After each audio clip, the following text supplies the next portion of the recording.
Travel along, Catholic pilgrims, for 1 year as we read through St. Faustina's diary. Join me, Amy Thomas, each day for a short reading out of the diary which brought us a deeper understanding of Christ's divine mercy. Welcome, Catholic pilgrims, to day 58 of our readings from St. Faustina's diary. Today's show is sponsored by My Saint, My Hero, and as you've heard me talk about before, they are a Catholic jewelry company, and their pieces are great evangelization tools because every time I wear one of their pieces, whether it be the earrings or the bracelet or the necklace, somebody always makes a comment and looks a little closer and inquires about what it is that I'm wearing. And so then I get to talk about the miraculous medal, or I get to talk about the Divine Mercy chaplet, or even the St. Benedict medal that I wear. So they are great evangelization tools. They can get a conversation started, get people wondering, possibly plant seeds. So if you're interested in checking them out, you can find them at www.mysaintmyhero.com.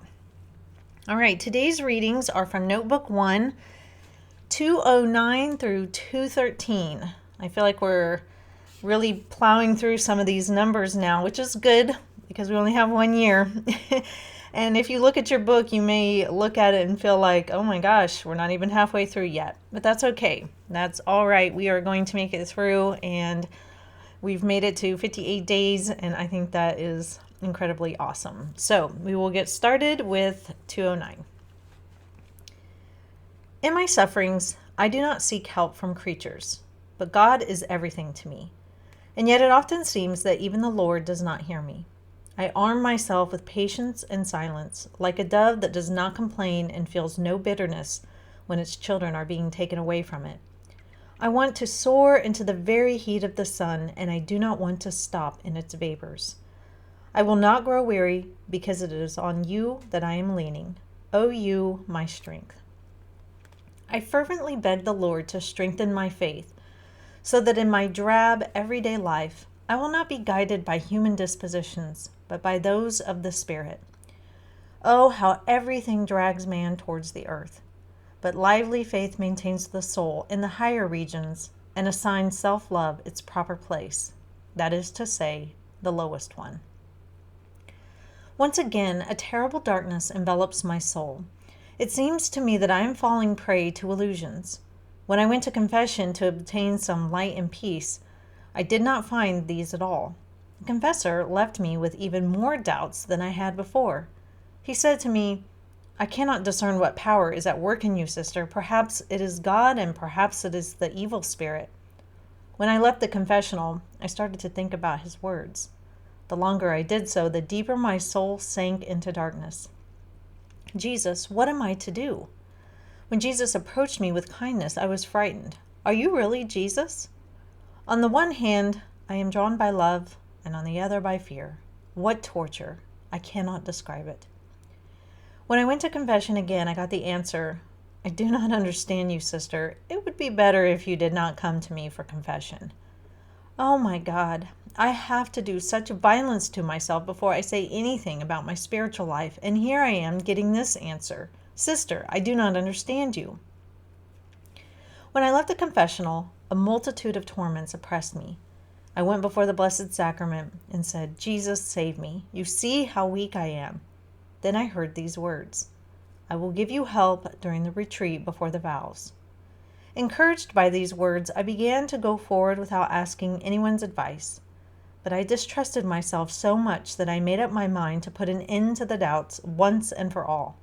I therefore looked forward with special eagerness to the retreat before perpetual vows. But even for many days before the retreat, I kept on asking God to give light to the priest who would hear my confession, so that he could say, once and for all, either yes or no. And I thought to myself, I'll be set at peace once and for all. But I continued to worry whether anyone would be willing to hear me out concerning all these matters. And yet again, I decided not to think about all this and to put my trust in the Lord. The words that continued to ring in my ears were, during the retreat. Okay, so Sister Faustina's kind of gone back into some more darkness. She really struggles with doubting herself about whether or not Christ is really speaking to her or if these are illusions. And she's always really looking for confirmation as to whether she's on the right path or not. The number that stuck out most to me was number 210. And when she talks about the drab everyday life. And, you know, when we're young, when we're very young, everything is new, everything is fresh, all experiences are new. And, you know, that's why little kids are so fun and interesting to watch, because they're just exploring our world, and they're so eager and interested and curious, and it's fun to watch the world through their eyes again.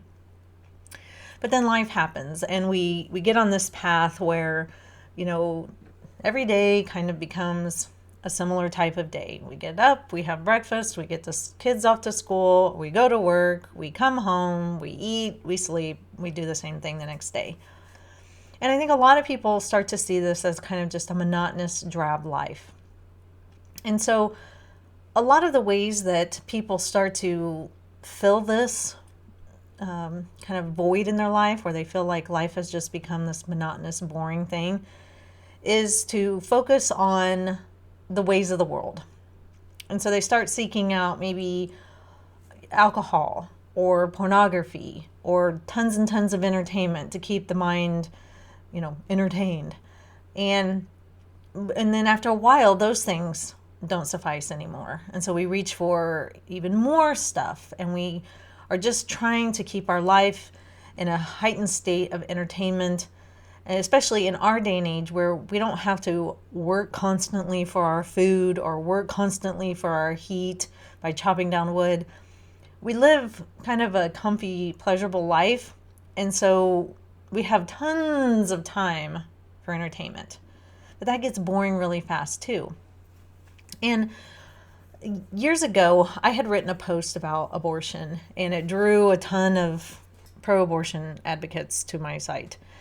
And I may have spoken about this, I can't remember. But anyway, I started looking at where they were all coming from. And they were all coming from big cities. And there was a similar theme that ran through every single one of their comments, besides just being ugly and hateful. But the theme was, life sucks and then you die. And it was a very just heavy way of looking at life. And the reason I point out that it was in a big city is I think sometimes in a big city, even though it's huge and there's lots of people around, our view of the world gets very focused into a couple of blocks that we live in and the people that we see every day. And we forget that the rest of the world is out there. I live in a really big city right now, and I know this to be true. It feels different than the plains of Kansas. I'll say that. Things just start to become just boring, and we start to lose the love of life. And so we just dig deeper and deeper for different vices that will make us feel better. And the way to combat this is gratitude and wonder. One of the things that I hate is when people tell me that they have bucket lists. Now, I don't necessarily hate the bucket list idea itself. I don't think it's wrong to have things you want to see or do in your life before you die.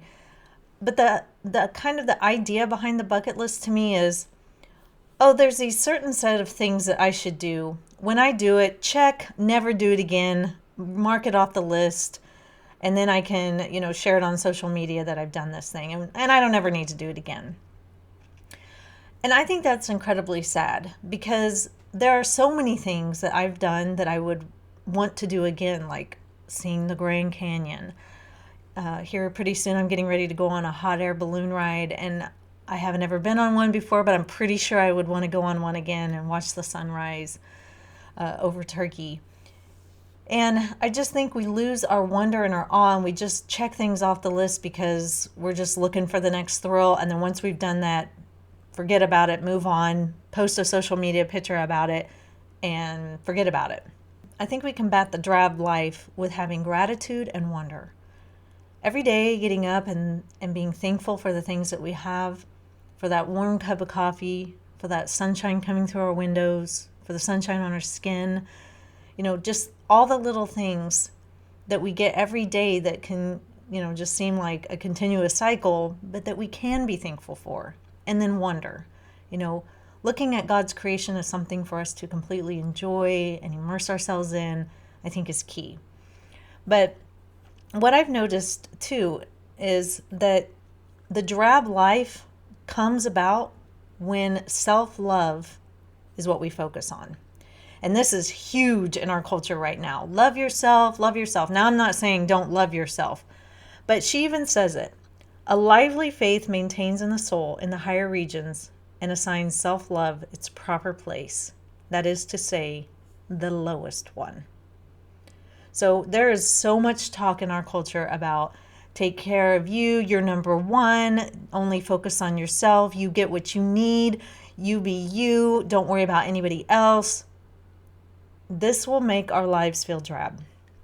And she gives us the key to turning that all around, besides adding gratitude and wonder in, is to put self-love in its proper place, the lowest one. And that doesn't mean we don't take care of ourselves.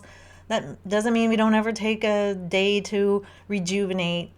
But we are so focused on ourselves that we forget that there is a whole bunch of people out there in the world that need Christ's love. And they need us to sacrifice for them. They need us to encounter them and meet them where they're at and help them in whatever way that we can.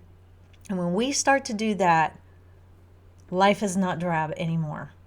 No more. So that's just what I wanted to focus on today. I've been seeing a lot of this, life is boring. Life is, just another day. Life is the drab life now. There's nothing new under the sun. And a lot of that comes from the self-love philosophy that our culture has adopted and that the world has adopted. And I think we flip that all on its head. Focus on our families, focus on our friends, focus on our neighbors, and be grateful for all the little things and the big things too, but also to look around us and wonder and be in awe of God's creation. I think that's how we combat that, Catholic pilgrims. So I will see you back here for day 59 for readings from St. Faustina's diary. And until then, Catholic pilgrims, live the faith boldly and travel well.